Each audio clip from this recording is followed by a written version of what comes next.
Primero, el título de esta ponencia es La moral de una nueva generación y los derechos humanos, a propósito del caso de Karen Atala Rifo versus Chile.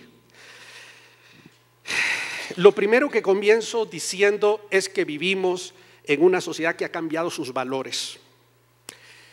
Yo inicié mi ponencia en Tegucigalpa y lo voy a hacer de igual manera esta tarde, diciendo que cuando yo hice mi examen para abogado, un miembro de la terna examinadora me preguntó que si el contrato de subrogación de maternidad era un contrato nulo o era un contrato legal según el derecho civil.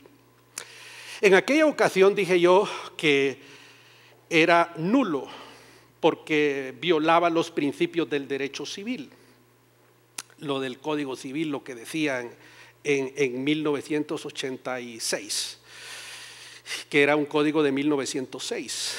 Imagínense ustedes, si yo contesto de la misma manera hoy, 30 y tantos años después, no solamente repruebo el examen, no solamente sino que me mandan seguramente al primer año de la escuela de leyes. Porque ahora yo puedo contratar sin ningún problema a una señora, puedo contratar su vientre para tener un hijo de ella sin ningún problema. Hay suficiente jurisprudencia que avala todo esto que estoy diciendo y los contratos son completamente válidos. Esto ya no está en el tapete de la discusión. Con esto lo único que quiero decir es que la sociedad ha cambiado. Por eso comienzo diciendo que la sociología nos enseña que la sociedad tiene su cultura y que ésta se puede cambiar cuando sus miembros cambian los valores.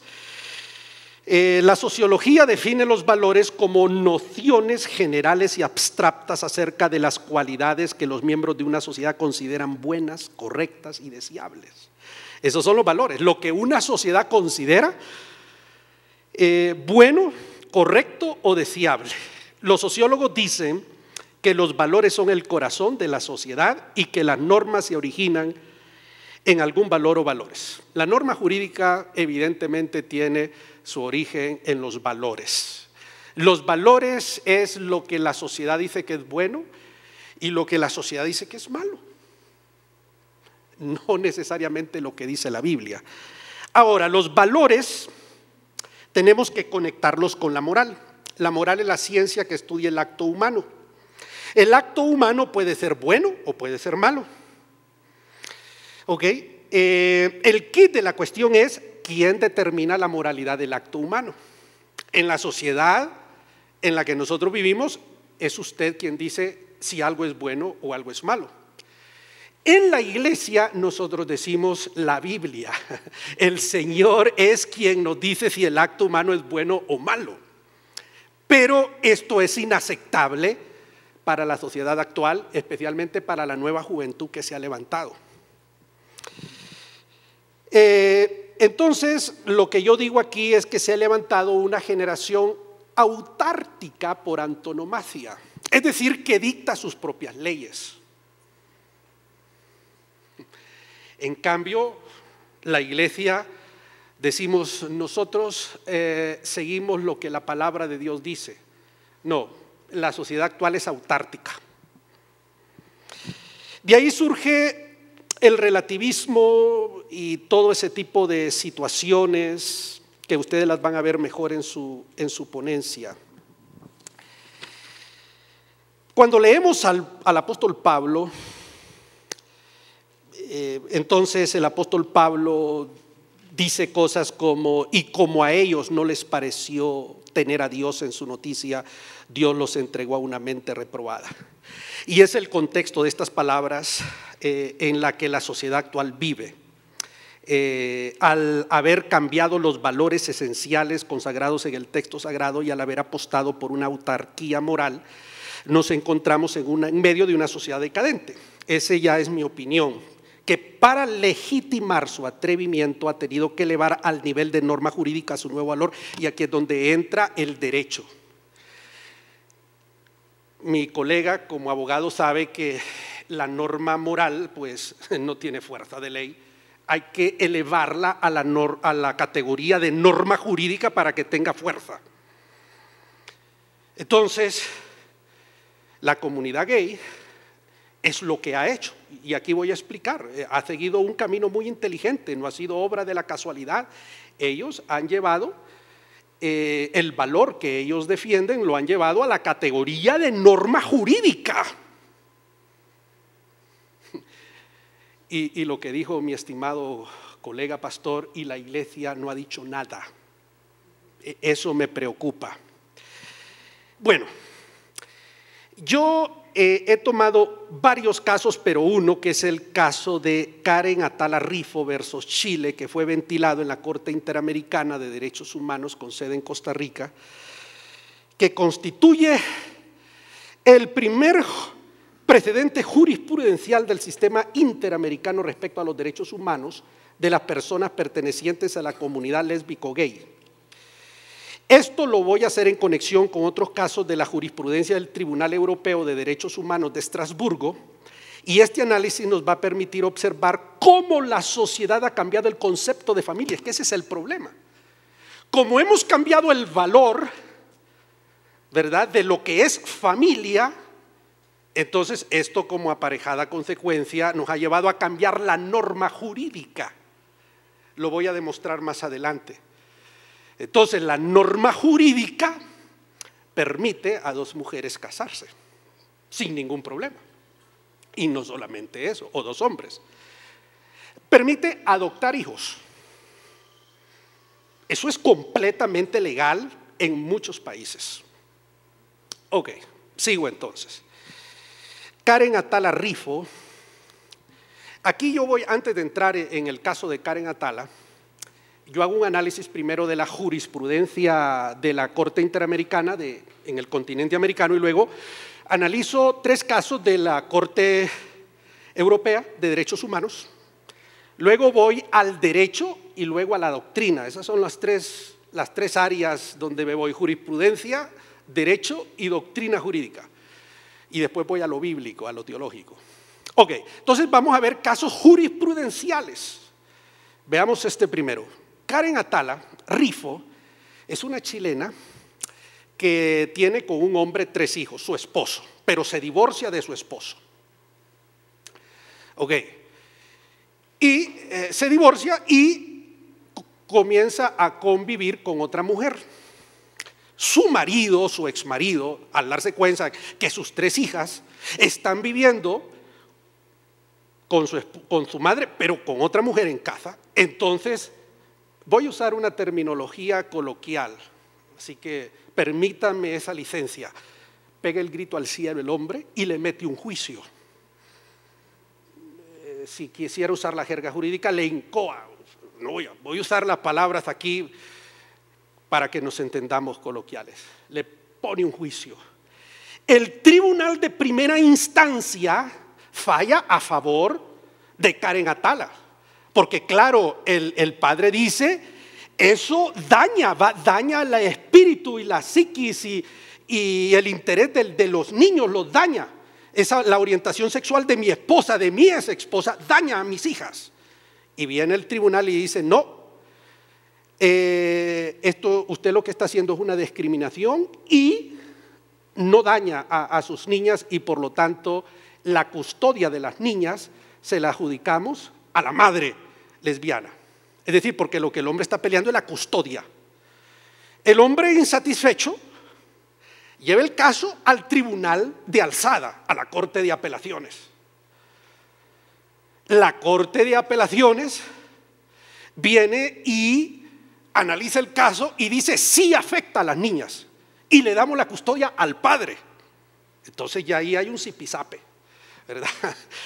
Primero, el primer tribunal se la da a la madre y el tribunal de apelaciones al padre. La madre, Karen Atala Rifo, es una abogada, es una juez de la República de Chile. Por lo tanto, no es cualquier perico de los palotes. Lleva el caso a la Corte Suprema de Justicia de Chile. ¿Y saben qué? La Corte Suprema de Chile falla a favor del padre y ratifica la decisión del Tribunal de Alzada. Pero como Karen Atala es una abogada y juez y sabe el modus operandi de la ley, entonces arma un equipo de abogados y presenta un caso a la Comisión de Derechos Humanos de la Organización de Estados Americanos en Washington. La Comisión de las Naciones de la OEA revisa el caso y dice califica, aplica y lo manda a Costa Rica. Costa Rica porque Costa Rica es la sede de la Corte Interamericana de Derechos Humanos. Y entonces, ahí los jueces toman una decisión lamentable, una decisión que sienta un precedente jurisprudencial nefasto para el continente y para nosotros, para la iglesia, para lo que nosotros enseñamos. La Corte Interamericana de Derechos Humanos le da la custodia de las 3 niñas a Karen Atala y condena al gobierno de Chile a que le resarza daños y perjuicios y no sé cuántos millones de dólares. Pero la argumentación jurídica, que yo no me voy a meter, está allí porque sí la trabajé bien y los que son abogados van a disfrutar esto. Ahí explica, porque ahí hay varios conceptos jurídicos. Por ejemplo, el interés del menor. La Corte Interamericana dijo, pero es que usted está violando el artículo 1,1 de la Convención Americana de Derechos Humanos, donde dice que no debe haber una discriminación. Y ustedes están discriminando.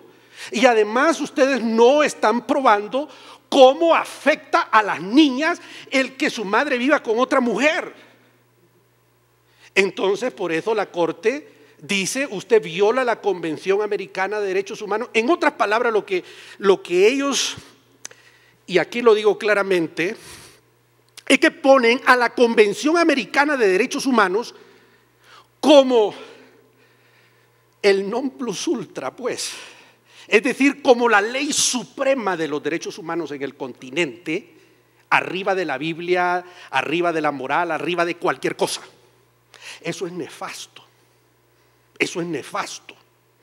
Y yo aquí lo digo y hago una comparación en mi ponencia. ¿Qué es la Convención Americana de Derechos Humanos y qué es la Biblia?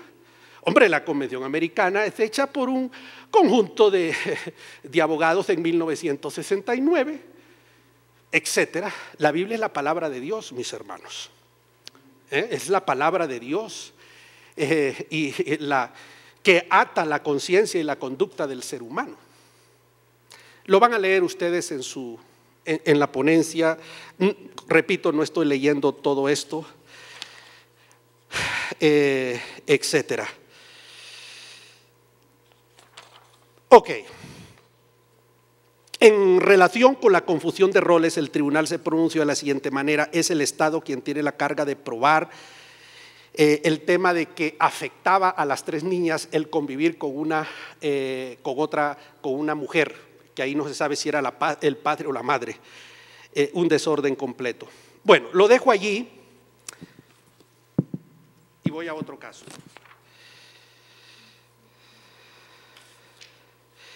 Claro, hay otro concepto que está ahí en la página, bueno, aquí en el mío, en la página 6. Hay 2 conceptos que la gente que escribe derecho habla del matrimonio cerrado y del matrimonio abierto. El matrimonio cerrado, ellos lo peyorativamente dicen estereotipado, es el que nosotros creemos y enseñamos en la iglesia, el matrimonio entre un hombre y una mujer.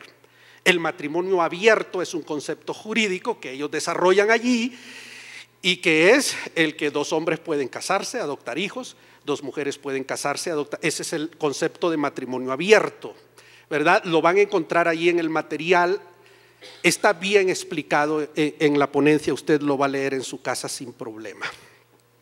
Bueno, esta ya es mi opinión cuando yo estudié todo el caso. Cuando leemos los razonamientos de los jueces de la Corte Interamericana de Derechos Humanos, nos damos cuenta de cómo la criatura ha cambiado los valores eternos instituidos por el Creador y ha apostado por una moral fabricada por Él mismo. El matrimonio no es un invento humano, es una institución divina. Varón y hembra los creó, y dejará al hombre a su padre y a su madre y se unirá a su mujer, y los dos serán una carne, y lo que Dios unió no lo separe el hombre. Y aquel que repudia a su mujer a no ser por causa de adulterio, comete adulterio. Esta es palabra de Dios. Ok, vámonos de América Latina a Europa.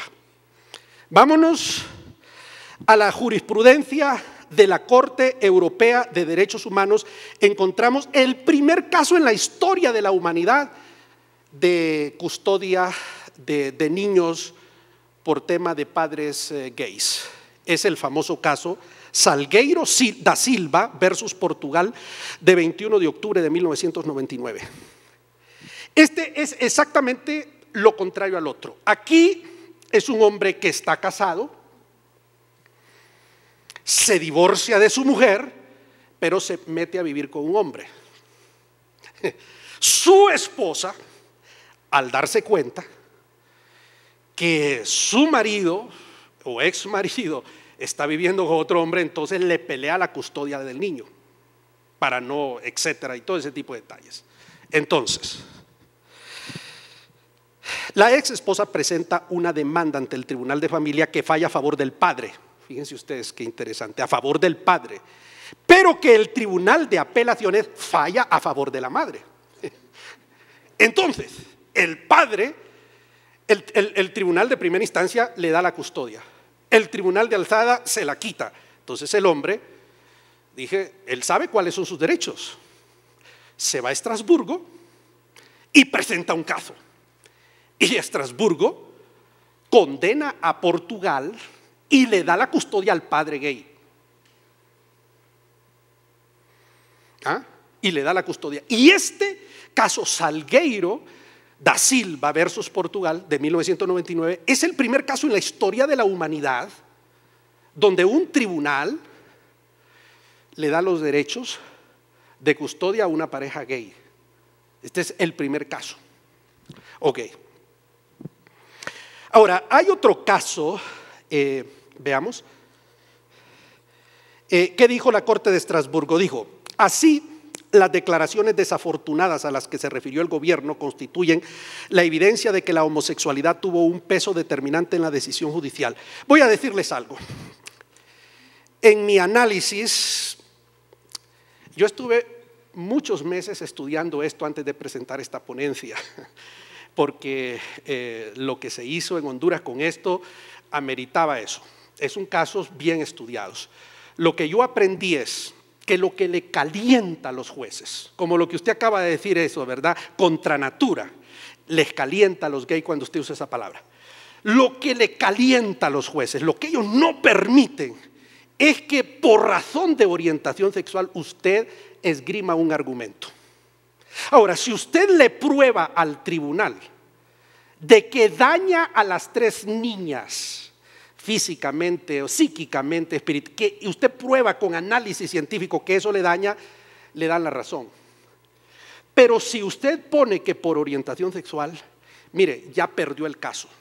Ni siquiera mencione orientación sexual porque lo pierde. Eso les calienta a ellos. Eso es discriminación.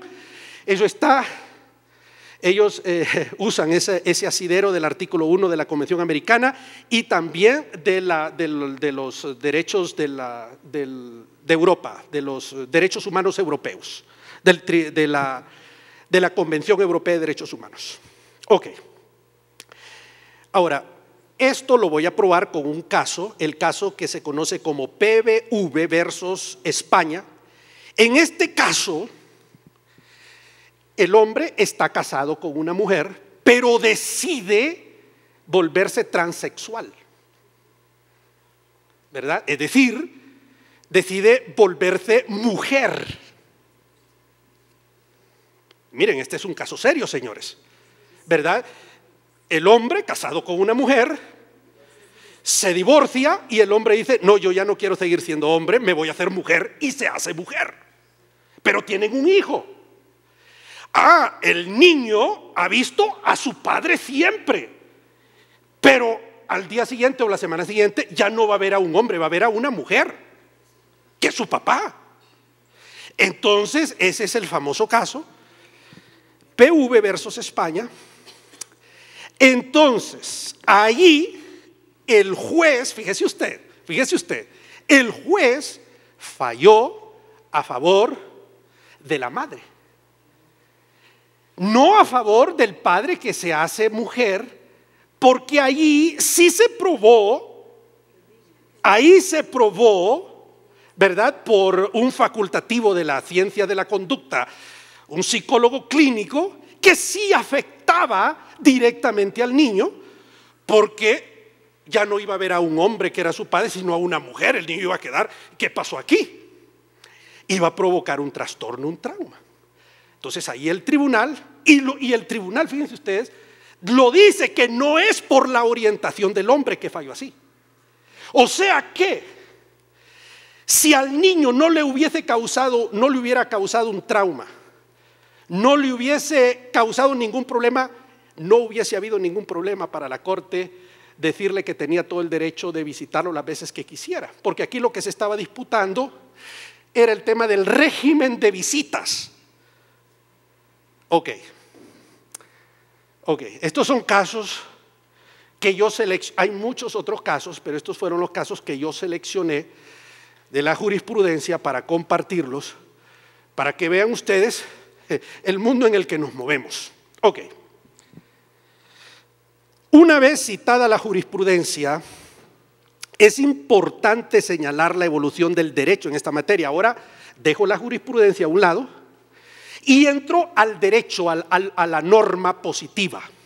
¿Ok? Ok, vamos ahí entonces.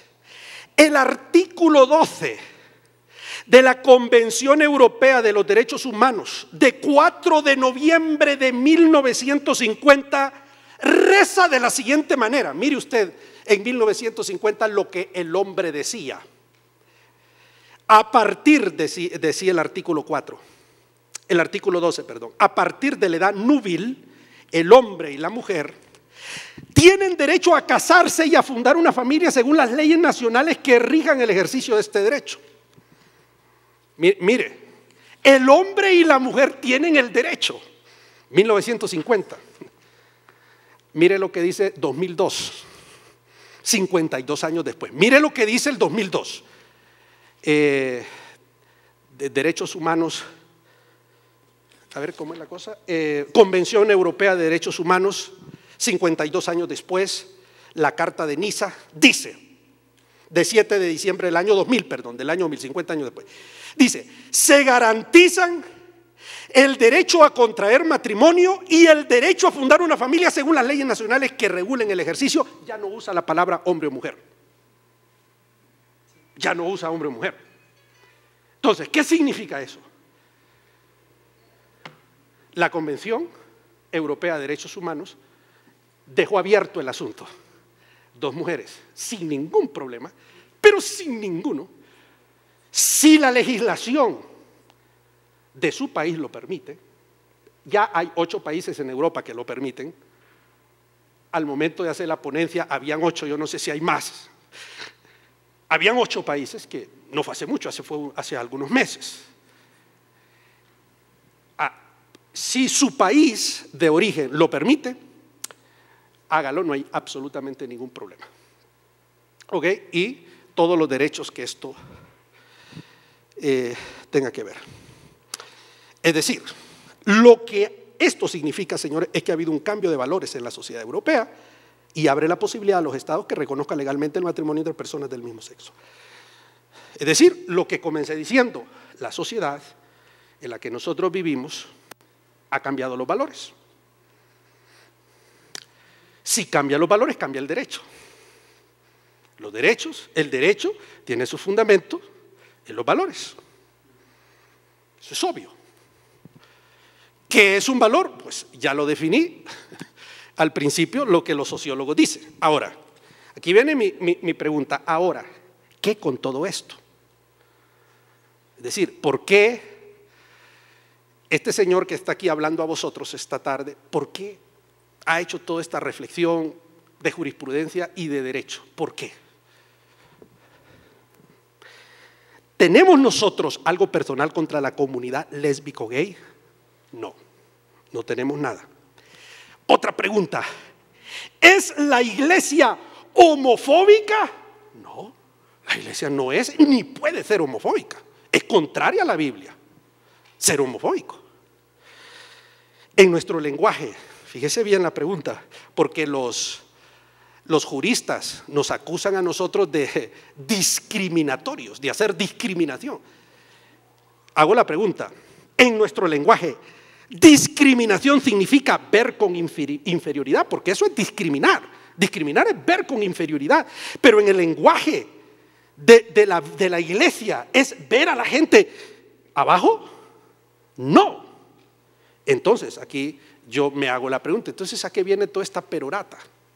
¿A qué viene todo esto? El problema es cuando se cambian los valores y en aras de que estos prevalezcan se redactan normas jurídicas tendenciosas que coartan los derechos humanos. Aquí ya vamos llegando a Pénjamo. Aquí ya vamos llegando a Pénjamo. Mire usted, voy a repetir esto. El problema es que cuando yo cambio los valores y para que esto prevalezca lo elevo a la categoría de norma jurídica, porque la norma jurídica es general, es coercible y hay que aplicarla. ¿Ah? La moral no tiene esa fuerza, la ley sí. Entonces, también los derechos humanos, y eso está en la Convención Americana de Derechos Humanos y en la Convención Europea de Derechos Humanos, está esto consagrado: toda persona tiene derecho a la libertad de conciencia y religión, libertad de profesar y divulgar su religión o creencias. Esto está consagrado en el artículo 12 de la Convención Americana y el detalle es que nuestra religión, que tiene su origen en Jesucristo, es discriminatoria. Voy a repetir esto. Nuestra religión es discriminatoria, pero no en el sentido de ver a las otras personas inferiores, pero sí en el de separar y segregar el pecado de la santidad, la luz de las tinieblas, la verdad de la mentira. Es la responsabilidad del ministro religioso pregonar a los cuatro vientos la moral de la Biblia y defender la santidad del matrimonio. Es su responsabilidad y es mi responsabilidad. Estas son cosas no negociables. Como guías espirituales, no nos podemos quedar callados cuando un sector de la sociedad socave los fundamentos de la familia. En ningún momento podemos aceptar ni quedarnos callados cuando el legislador sanciona una ley que reconoce el matrimonio gay. Al quedarnos callados estaríamos traicionando al Señor. No podemos dejarnos intimidar con la palabra discriminación o expresiones como cualquier otra condición social que han usado los tribunales internacionales para justificar lo injustificable. La verdad de todas las cosas es que no fuimos nosotros los que escribimos la Biblia, no somos nosotros los creadores de la moral. Tenemos que entender que hay un ser supremo que es el creador y que es Él quien ha establecido un orden que el ser humano se empeña en destruir. Nosotros solamente somos sus heraldos, por lo tanto no se nos puede perseguir y esto es clave. Voy a repetir, esto es poderoso. No se nos puede perseguir ni jurídica ni moralmente por ejercer nuestro ministerio profético en el cual sostenemos que el matrimonio gay y la custodia de niños por parte de este tipo de parejas no es correcto.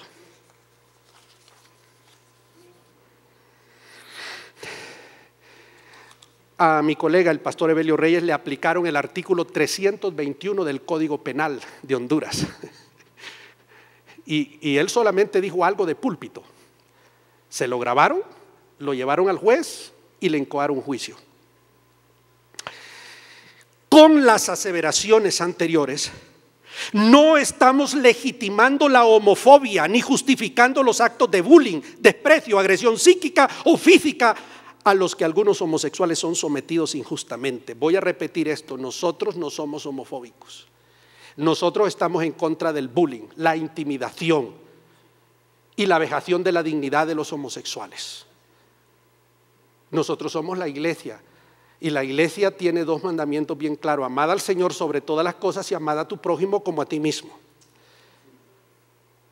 Mis hermanos, todo acto de intimidación, discriminación contra los gays, la iglesia está en contra de eso. Nosotros amamos a los gays, nosotros no somos homofóbicos. ¿Me estoy dando a entender? Pero, ¿verdad? 3 puntos suspensivos. Lo cortés no quita lo valiente, ¿verdad? Facundo Cabral decía que lo cortés no quitaba lo cabral, pero bueno, esa ya es otra cosa, ¿verdad? Bueno, reiteramos, la iglesia respeta la dignidad del gay, ama al gay, tiene interés en relacionarse con él. Lo que la iglesia no valida es que se eleve a la categoría de norma jurídica el matrimonio de personas del mismo sexo, que parejas gay custodien niños. No porque tengamos algo personal, sino porque Dios claramente establece lo incongruente de estas conductas. Tampoco podemos permitir que se nos coarte la libertad de predicar el evangelio o que se nos haga ver como los malos de la película, porque sencillamente no lo somos. Nosotros no somos los buenos, no porque nosotros lo digamos, sino porque así lo dice el texto sagrado: vosotros sois la luz del mundo. Es importante entender también que la iglesia reconoce que hay conductas dentro de las parejas heterosexuales que son contrarias al texto sagrado: machismo, paternidad irresponsable, adulterio, etcétera. O sea que el asunto no es porque tenemos una tirria contra los gays. También en las parejas heterosexuales, y la iglesia está en contra de esas conductas, porque el texto sagrado dice que no es así. Bueno, al afirmar esto, queremos clarificar que no estamos incurriendo en una hipocresía al argumentar en contra del razonamiento gay sobre la familia, desconociendo las prácticas perversas del hombre heterosexual. También hay prácticas perversas dentro de la heterosexualidad. Ni una cosa ni la otra. Es decir, no tenemos, porque cualquiera puede decir que esto es una ponencia, esto es una cosa contra los gays. No, nada que ver, amamos a los gays. Toda esta apología de la moral bíblica que hasta aquí se ha hecho es considerada por la doctrina jurídica. Ahora, miren, primero fui con la jurisprudencia, después fui con la norma jurídica, con el derecho, ahora voy con la doctrina, con lo que dicen los profesores de derecho. ¿Les gustaría saber lo que piensan los profesores de derecho? Miren lo que dicen estos tíos. Dicen ellos, dice que nosotros somos como un rancio estereotipo que muestra una dramática desinformación. Dice que somos una combinación de aristas que conlleva un grave daño al derecho elemental de no discriminación por la orientación sexual de una persona. Y yo agrego aquí, el atrevimiento de estos profesores de derecho han llegado al punto de decir: animamos a desterrar viejos estereotipos sociales, culturales y religiosos. O sea que el matrimonio de un hombre y una mujer es un viejo estereotipo que hay que desterrarlo porque es arcaico. Esa es la opinión de los... Bueno, yo cité a un jurista mexicano, aquí hay una nota de pie de página, pero cité uno, pero hay varios que pude haber citado ahí. Esa es. Miren, yo les voy a hacer una confesión entre paréntesis. Como yo estaba dando esta ponencia con un amigo, compañero que vive en Europa, en España, ese tipo estaba temblando. No, es cierto. Y Raúl, ¿por qué? Porque si yo, lo que yo estoy haciendo ahora, lo hago en una universidad en Europa, me tiran tomates y me sacan. No, esto que estoy diciendo aquí no lo puedo decir. Él venía de la Carlos III, de Madrid. Y me dijo: viejo amigo, esto no lo puedes hacer en Europa. Claro que no, yo sé que no lo puedo hacer allá. porque yo sería visto como un troglodita presentando cuestiones arcaicas y fuera de toda aceptación y de moral. El tipo iba asustado. Pero, si me toca hacerlo, tendría que tener algo ya listo para los tomates, será, ¿no? Pero cuando hay que hacerlo, hay que hacerlo. Miren, es abrumadora la artillería de los científicos de los derechos humanos, de los sociólogos, de los filósofos, que en algún momento llega a intimidarnos y hacernos sentir como cavernícolas completamente fuera de contexto. Es impresionante la argumentación que han esgrimido desde la perspectiva de la lógica jurídica, es sencillamente impecable. Es convincente, apela al sentimiento del hombre y refuta de una manera no menos impresionante todas aquellas posturas de la religión a las cuales considera como arcaicas, vetustas y obsoletas, ampliamente superadas en el mundo actual.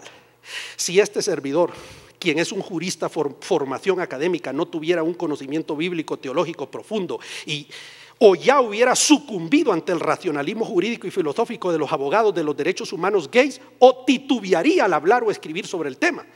Pero más de 30 años de peregrinaje por la ciencia teológica me da la autoridad para afirmar que no es que nosotros nos hemos quedado en las cavernas defendiendo posturas estereotipadas por la religión medieval, es exactamente lo contrario, es el hombre de la posmodernidad, sí, el hombre de los 500 canales de televisión, el hombre del mundo globalizado que en su agnosticismo ha regresado a la caverna y a la incredulidad a la que muy bien llamó Gilles Lipovetsky la ère du vide, es decir, la era del vacío.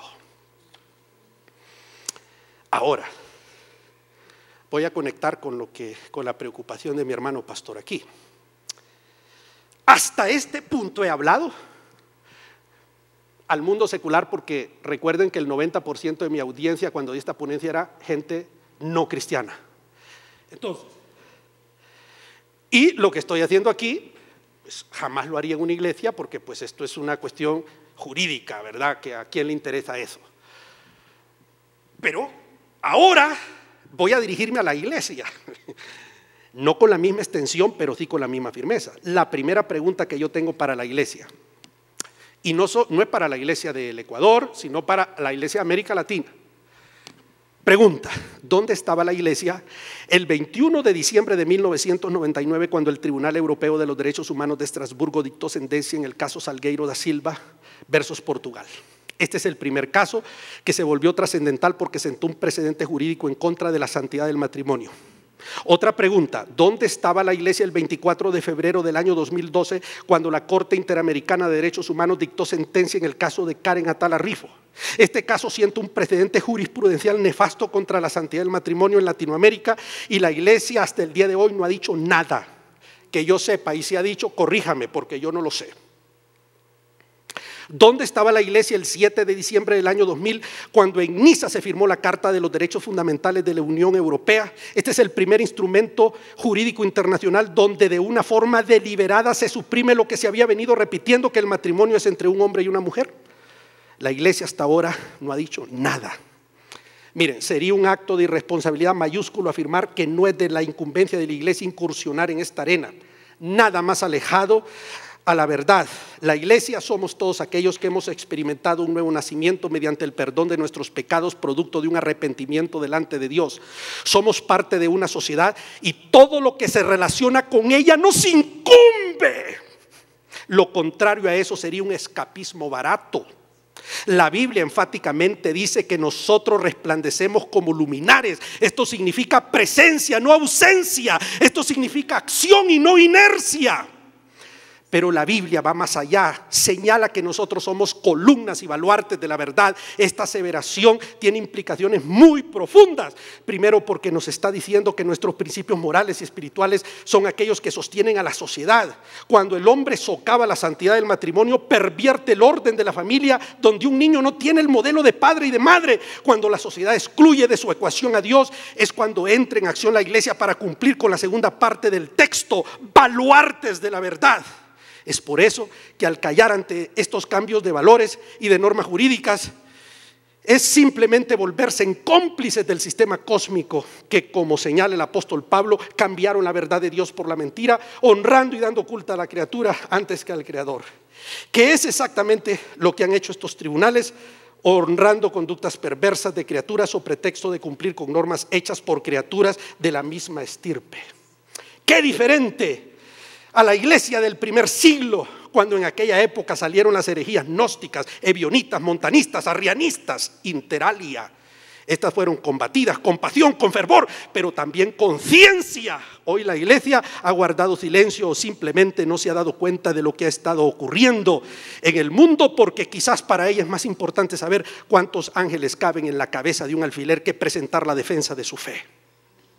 Este es un momento propicio para invitar a las autoridades de la iglesia del Ecuador a que forme un grupo de jurisconsultos que estén vigilando este tipo de cosas para que alerten a la iglesia y la iglesia pueda pronunciarse. Ese es lo que yo dejé y dejo claro con esta ponencia. La iglesia, la confraternidad evangélica, o como le llaméis vosotros aquí, debe tener un cuerpo de personas que estén ahí vigilando. Cuando estas cosas pasen, la iglesia debe hablar, porque somos la voz profética del Señor en la tierra. Si la iglesia calla, entonces, si la sal pierde su sabor y su propiedad, entonces estamos en la olla, mis hermanos. Sí nos incumbe. Bueno, luego vienen las conclusiones. Aquí termina la ponencia y vienen las conclusiones. Y ya vienen las preguntas. No voy a leer, son muchas conclusiones. Me dijeron que me había pasado por las conclusiones. No las voy a leer, pero en esencia voy a decir lo más importante. Los valores son activos intangibles de una sociedad. Cambia los valores, cambia el derecho. Cuando cambian los valores, cambia la cultura, cambia el derecho. Ahora, desafortunadamente, los valores somos nosotros los que decimos que es bueno, que es malo. Y ahí es donde está el problema. Eso es lo que nos ha estropeado todo. El caso de Karen Atala Rifo, ventilado en la Corte de Costa Rica, es de importancia colosal, porque es el primer matrimonio gay de facto que se reconoce y la custodia de niños de jure que se reconoce. Voy a repetir esto.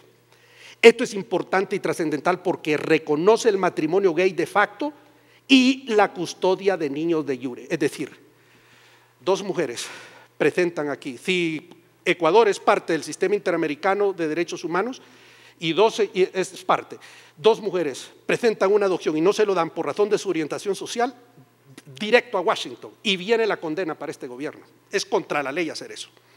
Tienen derecho dos mujeres a hacerlo y dos hombres. Pero la iglesia no dijo nada.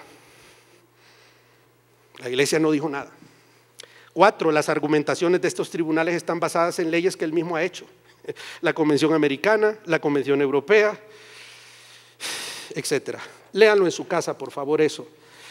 Los apologetas de esta moral autártica entienden a la perfección la diferencia entre moral y derecho y saben a la perfección que la primera es incoercible y el segundo es coercible. Luego entonces surge la necesidad insoslayable de elevar a la categoría de norma jurídica el acto humano que en forma inveterada ha venido realizando. De esta manera surge el matrimonio gay y la custodia de niños como un derecho protegido no solamente por el derecho interno, sino por el derecho internacional. El matrimonio gay y la custodia de niños por pareja gay es derecho positivo, señores. Es contra la ley no otorgarle a una pareja de gays la custodia de niños. Es contra la ley, punto. Es así. Nosotros lo permitimos, nosotros nos callamos la boca. Bueno, sí. Y lo otro que es importante, yo estoy defendiendo el derecho humano, porque está ahí también en las convenciones de los hombres, que yo tengo derecho a tener una religión y divulgarla. Y mi religión habla del matrimonio de un hombre y una mujer. Yo sostengo que no se puede llevar a un tribunal a un pastor que habla ex cátedra. Hablar ex cátedra es en virtud del cargo que tiene. Y esa fue la defensa que yo presenté, fue lo que dije en Honduras. No se puede llevar a Evelio Reyes ante un tribunal y condenarlo, porque cuando él hizo esa oración, la hizo ex cátedra. Ahora, si una persona perico de los palotes se pone a hablar en contra de los homosexuales en una radio, ese va directo a la cárcel. No puede hacerlo porque es contra la ley hablar contra ellos. Si ellos lo pueden llevar a los tribunales y ganan. Ahora, pero un pastor, yo sostengo, porque el problema con los derechos humanos es que está lleno de contradicciones jurídicas. Pero yo no me voy a meter a ese rollo, ¿verdad? Está lleno de contradicciones. Pero no me ajusta el tiempo para eso y no es este el momento para hacerlo. Ahora, 7, no solamente se ha elevado a la categoría de derecho humano este nuevo concepto de matrimonio y familia, sino que se ha penalizado la conducta cuando alguien declara algo en contrario a eso. Pero ya dije que no, en los pastores, cuando hablamos es cátedra, tenemos que defender el derecho de hablar es cátedra. Pastores, esto es importante, ya voy a dar la oportunidad. Tenemos que defender la iglesia, el derecho de hablar, no podemos ser perseguidos jurídica ni moralmente de ninguna forma cuando hablamos es cátedra. Cuando yo me paro en el púlpito, cuando usted se para en el púlpito y dice así dice la Biblia, no puede ser llevado a los tribunales, porque es un derecho humano, está en la convención. Pero eso tenemos que clarificarlo, por eso es que yo estoy diciendo, las confraternidades deben tener su equipo de juristas, ustedes tienen que hacer algo. Pues, si la iglesia no hacemos nada, entonces ¿quién va a hacerlo? Pues somos la luz del mundo. Yo sé que quieren hablar ya, un momentito, ya vamos, ya casi llegamos a Pénjamo, no se preocupen. La iglesia reconoce la dignidad y el respeto que toda persona merece, en ningún momento es homofóbica. La iglesia ama, respeta y tiene interés en la comunidad gay. La iglesia nunca ha estado de acuerdo ni puede estar de acuerdo con las prácticas de bullying, menosprecio, agresión psíquica, física, eso no. La declaración de respeto y amor que se ha hecho, aunque parezca contradictoria, no impide que la iglesia defienda lo que cree, etc. Desafortunadamente, la iglesia ha guardado silencio cómplice. Bueno, lo van a leer en su casa. La iglesia es columna y baluarte de la verdad. Es una necesidad impostergable, esto es importante y con esto termino. Es una necesidad impostergable que la organización más representativa de la iglesia en el Ecuador cree un órgano jurídico compuesto por notables jurisconsultos evangélicos que estudien, que analicen, que emitan opiniones consultivas y que asesoren a aquellos que nos representan ante el pueblo y gobierno. Muchas gracias.